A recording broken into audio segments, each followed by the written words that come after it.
BYU basketball is going to blow out Alabama, and I'm tired of pretending otherwise. This is Locked On Big 12.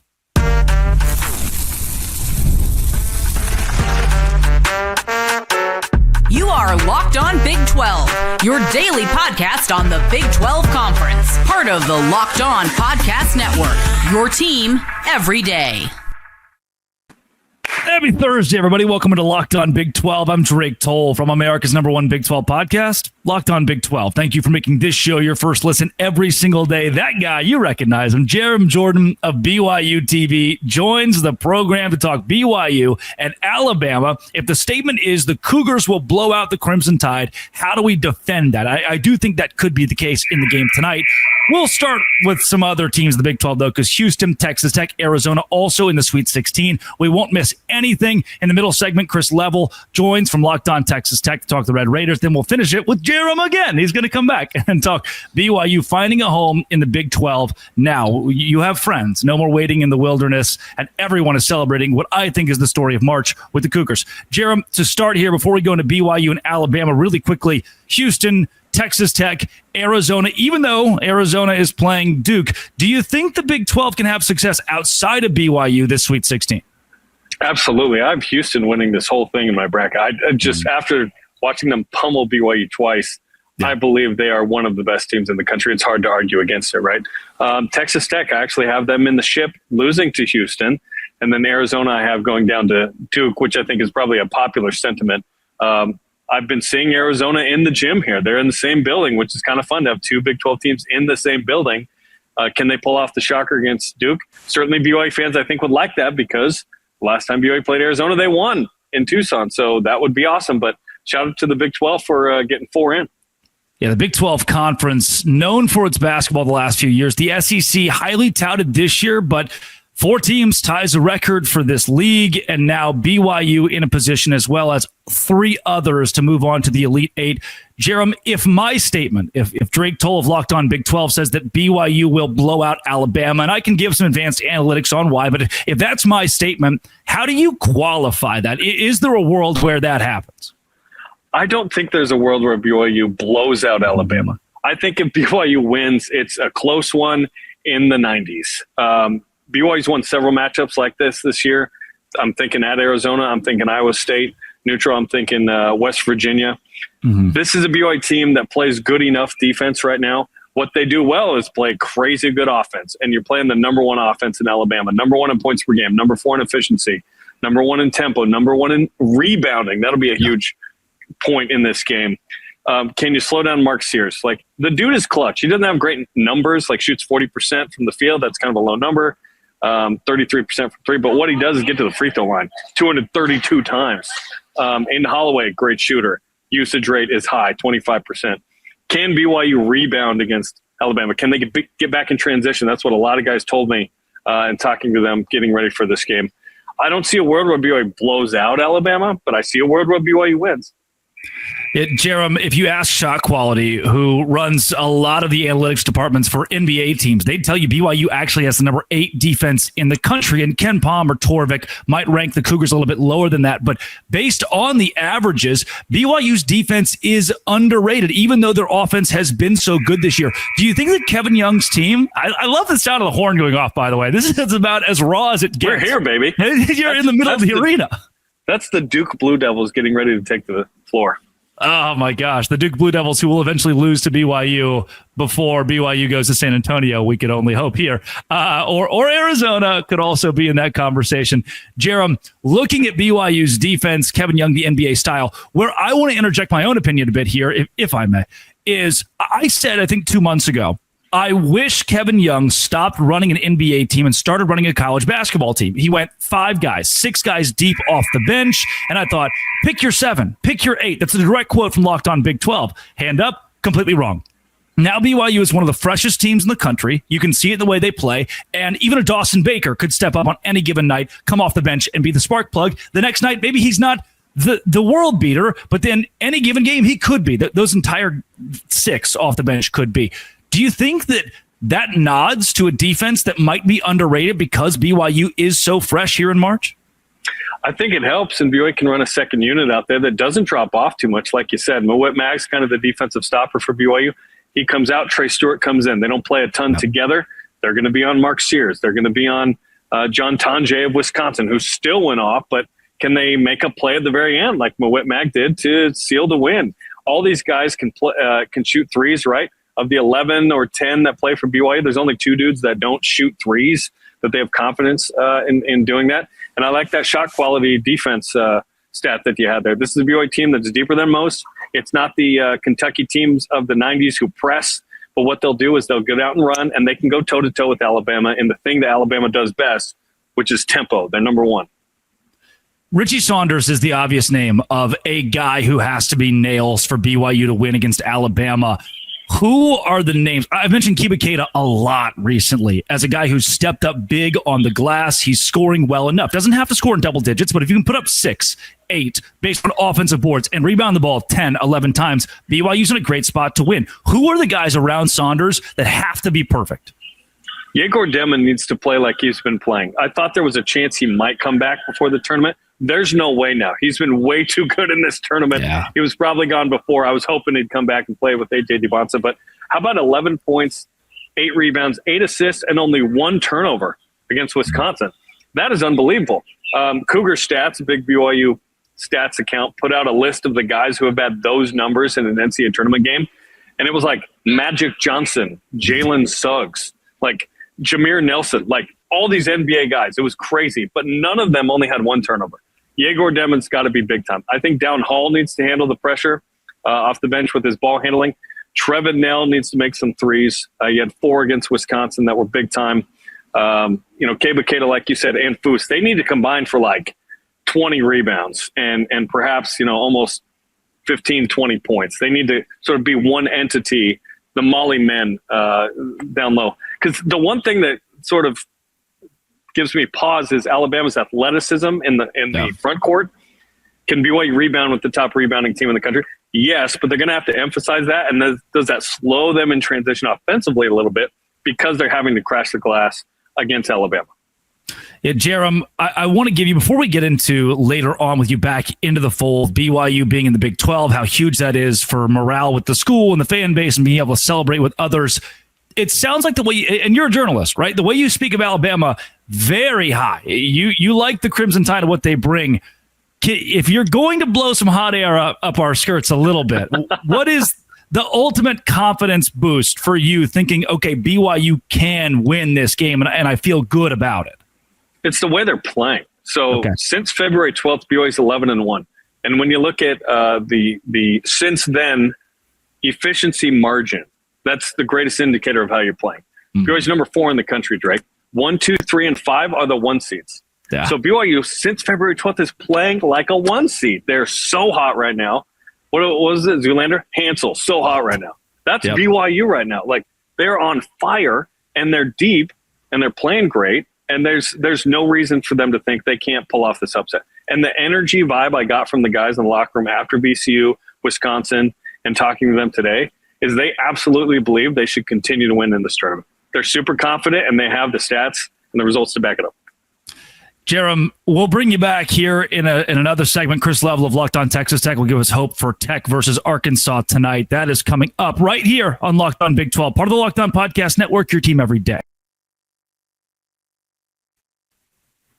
Today's show is brought to you by Monarch Money. I'm 24, right? So the whole money thing doesn't make a lot of sense to me. That's where Monarch Money comes in, your personal CFO, giving you full visibility and control over your finances. It's not just a budgeting app. It's a complete financial command center. You can track all your accounts, investments, and spending in one place. So stop just managing your money and start building wealth. When I started using Monarch, I realized how much I was spending on takeout. So I don't do that anymore. I just buy groceries thanks to Monarch Money. You can track your spending and have personal accounts you can share with your partners. You set goals and stay on the same page without stress. Take control of your finances with Monarch Money. Use code LOCKEDONCollege at monarchmoney.com for 50% off your first year. That's monarchmoney.com, code LOCKEDONCollege for half off your first year. That's Monarch Money. That is Chris Level of Locked On Texas Tech, talking all things Red Raiders who are in the Sweet 16. He will be on the call tonight. Chris, We'll start with how Texas Tech got here, the first 2 rounds, and now in the Sweet 16 against Arkansas. Are you surprised to see the Red Raiders in the dance still? Not at all. I think you were ranked in the top 10 the last month or so. I think this is kind of what you needed to get this far to kind of, I think justify your season, if that makes sense. I don't know if justify is the right word, but I think that this is where they belong. Now, anything past this is it's gravy. And I think you have a great chance to advance at least to the Elite Eight as you're facing this weird underdog, high-paid coach and high-paid program at Arkansas. That's the only double-digit seed left. But no, it didn't surprise me that you're still in this thing. For Texas Tech facing John Calipari, Arkansas is the darling, the Cinderella, right? It feels so weird for them to be a double-digit seed, but John Calipari, who has, I think, 16 Sweet 16s under his belt, is their head coach, and endless NIL. Does Texas Tech, can you pull bulletin board material from that, even though Arkansas is a double-digit seed? I think it's a good spot for Texas Tech. Now, what you're seeing is a lot of people think Texas Tech is going to win this game. You're not guaranteed anything, obviously, but the lead up and the build up to this thing has all been about Cal and the Hogs, and I think you're kind of in a good spot in that you're under the radar a bit, and I think that's pretty fascinating. Because you're the top 10 ranked team, you're the favorite, but you're not the story that Cal is nationally, and I understand that, but I think that Grant McCaslin can certainly use that to his advantage a bit and kind of sneak around the chicken coop, and we'll kind of see what happens. But yeah, I don't know if there's any necessarily bulletin board, but I do think that it's been all about the Hogs, in the lead up to this game tonight. Yeah, you talk about gravy, Texas Tech. It is all gravy after this. For Arkansas, it was all gravy after beating Kansas. They didn't expect necessarily their fan base to be in the Sweet 16 and make it this far. Now they're playing, according to Shot Quality, number 3 team in the country overall, who has the number 4 offense in the nation. Is this Arkansas team deserving of a Sweet 16, or is Texas Tech going to blow the doors off the Hogs? Well, the crazy thing about Arkansas is that they've dealt with a lot of injuries, like a lot of teams have.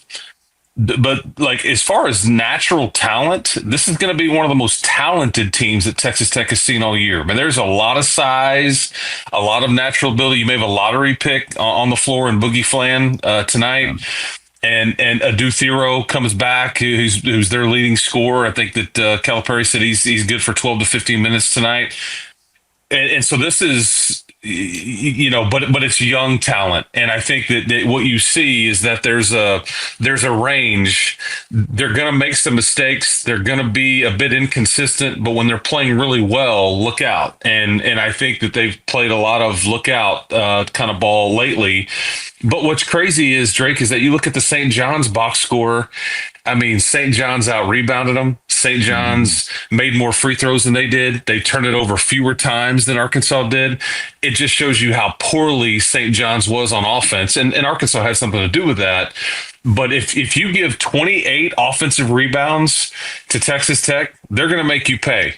I mean, and St. John's wasn't, I've never even heard of that before in a tournament game, allowing a team to get 28 offensive boards on you, but they just couldn't do anything with it with those. And Arkansas's length and athleticism, I think, caused St. John's a lot of problems. But as I've said on my show, JT Toppin, Big 12 Player of the Year, he's played against longer, bigger, guys all season, and he's continued to excel. And that's the beauty of being in a league like the Big 12, that you're seeing the Iowa States and the Kansases and the Houstons and Arizona and on it goes. And obviously Arkansas will have seen plenty in their league as well. If you ask Shot Quality, again, there are NBA coaches that pay Shot Quality to run their advanced analytics. No analytic really liked St. John's. They were a good pick for an early exit, according to a Ken Palm, a Torvik, a Shot Quality. For Arkansas playing Texas Tech, they have this being a 7-point win for Tech, 79-71 being the final, 79-72 being the final. Do you expect this game could get out of hand? If it does get out of hand, does that mean Texas Tech has won the match? Yes. I think that you won double digits in Wichita in both games against UNC Wilmington and against Drake. You didn't shoot it particularly well. I think if you have a normal shooting night, it could certainly get out of hand. I'm not predicting that. I think it'll be a very close, contested game. I'll be fascinated to see how Arkansas defends Texas Tech. Yeah, because I think you see some teams, we're taking away the 3-point line. Okay, we're gonna run you off the line. We're not giving you that, and then that's when you are able to go 1-on-1 in the paint, which is what Drake did, and you had 50 paint points. So it's kind of a pick your poison type scenario, and there's it's a lot of fun to see how Texas Tech kind of figures it out, and then they're like, okay, this is what kind of game it's going to be. But I guess my point is, if you don't turn it over and you have a normal shooting night, I think that the results will be very, very well for you. So if Texas Tech does all of the fundamental little things right, man, you'd be a great coach, Chris. You're really nailing all the coach speak. Well, it's taking care of the basketball. I mean, yeah. And it sounds cliche-ish this time of year, but that's why guard play wins in March. And when you have a guard that sets the table for your guys and they can score it, that are efficient and all those things, which is why you check so many boxes with the numbers. It doesn't matter what metric you're looking at, whether it's Ken Palm or Torvik or all the things. That's why you're off the charts with a lot of these numbers, because you're so efficient, but you're a low turnover team. And again, that's why you're predicted to win this game by 6 or 8 or 9 points, whatever it would be. But what's crazy is you were 25% from behind the arc in Wichita in those two games combined. You're a 37% team the rest of the year. So if it regresses back to the mean a bit, that's why I say that our Arkansas, would have a hard time, because they just don't shoot it particularly well. They need you to make the mistakes and get out and run in transition and let those athletes get out and run and finish at the rim. Chris, the ceiling. Florida's next. And a lot of people have Florida. It could be the crab 5 of Maryland, and Arkansas could win this game. But if everything goes the way it's supposed to, chalk-wise, it's Texas Tech and Florida. Can the Red Raiders get to San Antonio? Absolutely. Yeah, and I think you're seeing some people pick that. I think everybody's got a different opinion, but Florida is either thought to be everybody's pick to win it or the most vulnerable 1 seed. I don't know where you would sit there, but I've watched Florida enough, and I think they when they play their A game, they're as good as anybody in the country, and they've got the Clayton kid who's phenomenal. They've got depth. They can score. They're not great defensively, and that's what gives you a little bit of hope that the Red Raiders could get out of here. And there is no home court advantage here for Florida. They are about as far away as you could possibly be from their campus in a game that would, in this setting, would potentially try to get them to the Final Four. But you can absolutely get out of here and be in San Antonio, and but again, Arkansas could beat you, and I'm not going to be surprised if Maryland gives Florida a really good game tonight. Is Papa Isaacs coming back to Texas Tech? No. you just like saying that name. That's right. No, that's not happening. Slip that one right happening. back. Not happening. Time of recording, that news just broke that he's in the portal again. So maybe I don't even know. Did you know that at this point? Yeah. I think most of these kids, in some ways, I respect the ones that say, I love the coach, I love where I'm at. I'm not doing that. But I think that you could argue that from a business standpoint, and that's what this is, with the money being thrown around, you're dumb not to get into the portal and just see what gets thrown your way. And it may not work out for you. You may go get paid and hate life and be on a bad team, whatever. But from a business standpoint, I could totally see why, if you have any worth or any value, you go see what that is, because there's crazy money being thrown around right now.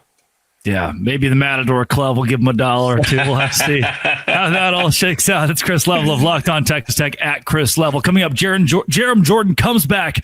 BYU and the Big 12, a match made in heaven. That's what Cinderella thinks on Locked On Big 12, part of the Locked On Podcast Network, your team every day. Today's show is brought to you by Nissan. I drive a Nissan personally, Nissan Maxima with Arkansas plates to be exact, 2016 model. And I love it. So I love touting Nissan every week. We're all about stats because numbers don't lie. And the Armada Pro 4X, the numbers are on an MVP level. 8,500 pounds is what you can tow wherever you need to go. Twin turbo V6 engine can fit up to 8 people. The Armada Pro 4X is built for big cruise, big adventures, bigger memories. When you're exploring off-road trails or rolling up to the arena, the Armada Pro 4X brings power, versatility, and style wherever you go. Take your adventures to new heights in the all-new Nissan Armada Pro 4X. Learn more at nissanusa.com. That's nissanusa.com.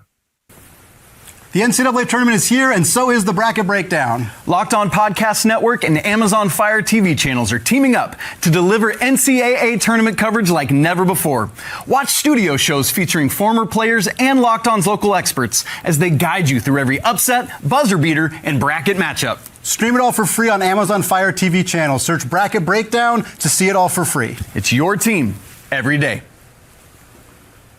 Oh, look at return. Jerem Jordan of BYU TV. Jerem, the last year, maybe even the last 6 months, BYU football, BYU basketball have felt like, to me as an outsider, it's felt like they have a home in the Big 12, where UCF or Cincinnati are still kind of trying to find their way. They're wading into the conference, and they need to win a few more games to get the entire league behind them. BYU has become this darling of the conference, at least from my perspective. Why has the marriage been so positive, so immediate between the Cougars and the 16 schools we represent?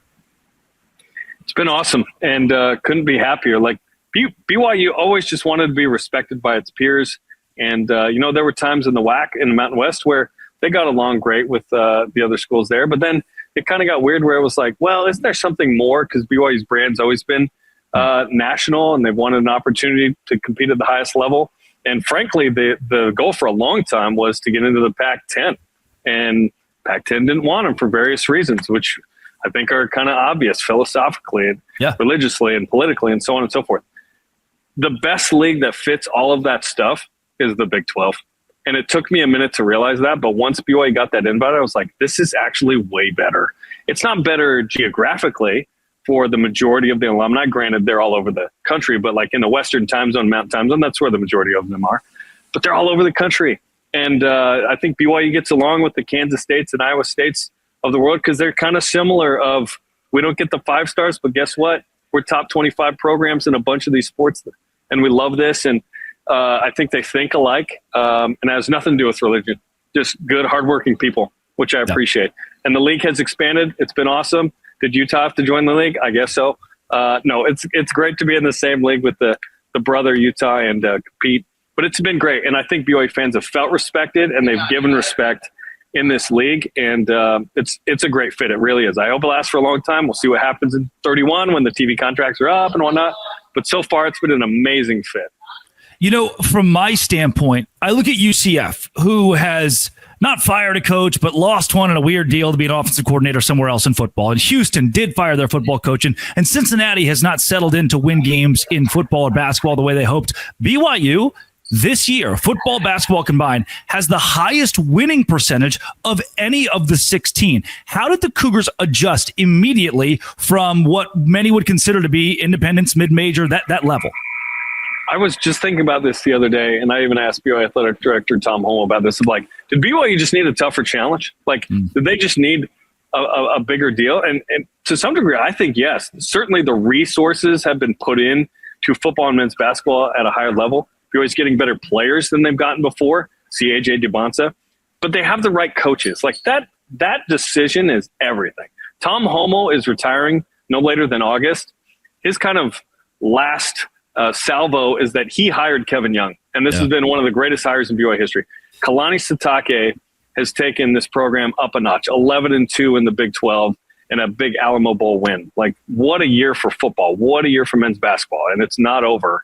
Those hires, I think the culture, the fan base has all been ready to kind of go up a notch. And once you get kind of the right coaches with the right resources, you can do it. Certainly the NIL has helped. And I think sometimes people act like NIL is bad. It should be celebrated, in my opinion. BYU's competitive NIL should be celebrated. I think for some reason people are afraid to say we're rich. We're doing it well. Like, what? Why be afraid of that? And it's because it's not all about money. BYU's never been all about money. If A.J. DeBonta didn't believe in Kevin Young, he wouldn't have come to BYU. He believes in Kevin and that staff, the fan base, and obviously NIL matters to high-profile athletes. For football, it's interesting because, yes, BYU is very competitive in NIL, but it requires many more people in football to do what you need to do. And so there's a great culture with Kalani Sitake as one of the best coaches in the country as a person and a coach. Everything's rocking. And then you add the national championships in cross country, you add the competitive women's soccer, women's volleyball, and men's volleyball, and so on and so forth. BYU athletics are at an all-time high right now. Jeremiah, I learned in journalism school to keep the questions brief. This one's going to be a little longer, so I got to unpack this one for you. For me, being a Baylor student, now a Baylor alumni, I remember when we wanted to go to the Pac-12 not 5 years ago because the Big 12 is going to fall apart. Texas and Oklahoma are leaving. From there, the murmurs were, again, these political or religious reasons that would likely keep a Baylor or a TCU out of the Pac-12 based on where the direction of the conference wanted to go. So from there, I began to understand for the first time, oh, wow, there are some really contentious pieces to being a religious school in college athletics. And then 2 weeks ago, I'm driving, or a week ago, I guess, I'm driving my car the day that BYU played VCU. I see two missionaries, and I roll my window down, and I'm yelling at them, like, let's go Cougars, game day, come on. And they look scared to death. They like both were turned away a little bit, flinched a bit, and I realized they probably hear a lot worse things than "Let's go Cougars" typically when someone rolls the window of a car down.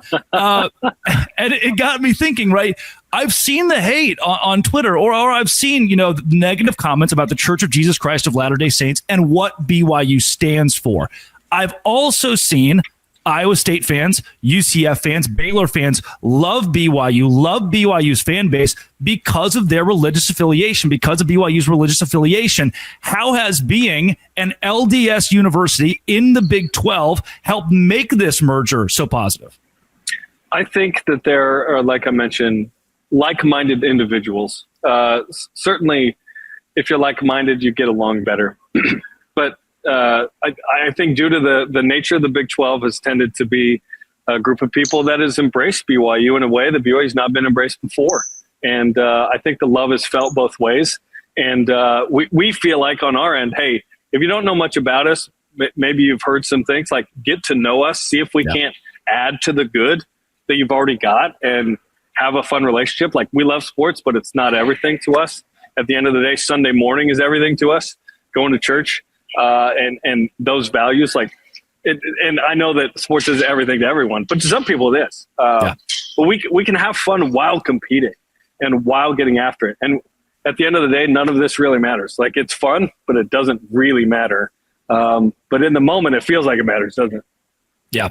For Baylor, Robert Griffin III was the pillar where admissions suddenly the numbers doubled. Everyone wanted to go to Baylor and be a part of this. What a good dude, by the way. I love RG3.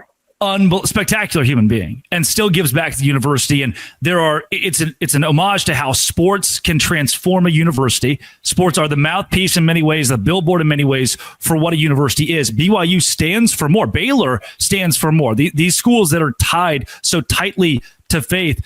Jerem, when BYU wins, does it feel like when sports, and I've tried to portray this in a way that makes sense, when BYU wins and carries those three letters far and wide, how does it help the faith? Like, there seems to be something so much deeper to BYU winning and growing as a university, sports being a billboard when faith is tied to it. Yeah, sports normalizes members of the church for many people. And obviously not every member of the church loves BYU. There's a certain amount, like the Utah fans who are members don't like this conversation. Yeah, they don't. Yeah. But it normalizes the people of the church. I feel like Jim Fredette might be the greatest missionary the church has ever produced. He didn't go on a mission, but boy, did his play get missionaries talking to people that may not have otherwise. And at the end of the day, we're just here to love and invite each other to just better ourselves and become like Jesus Christ. Is kind of the message of BYU, right? Whatever that looks like for you, and love. So yeah, it helps. I remember when Florida Gulf Coast was making their run, and all of a sudden they were like academically, just through the roof. Yep. It helps.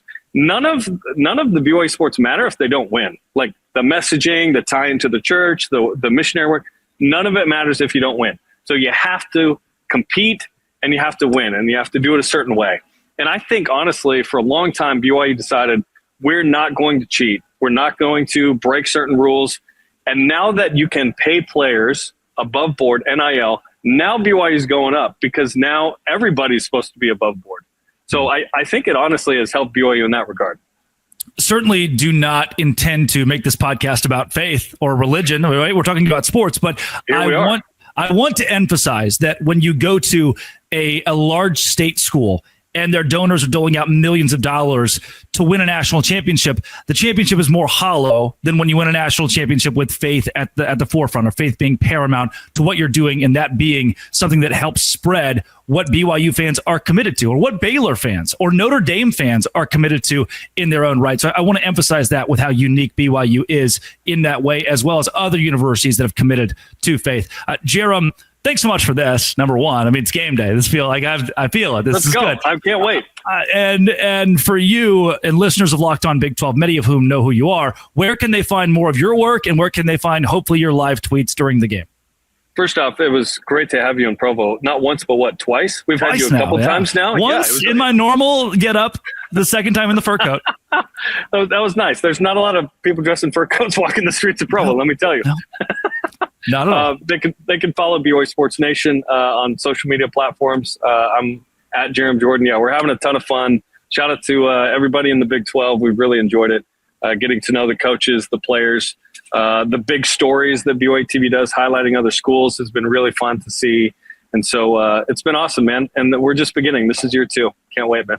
That's Jerem Jordan of BYU TV. This has been and always will be Locked On. Come back for an emergency reaction tonight for all the Big 12 games. Thanks for making this your first listen every single day. Dose Grande.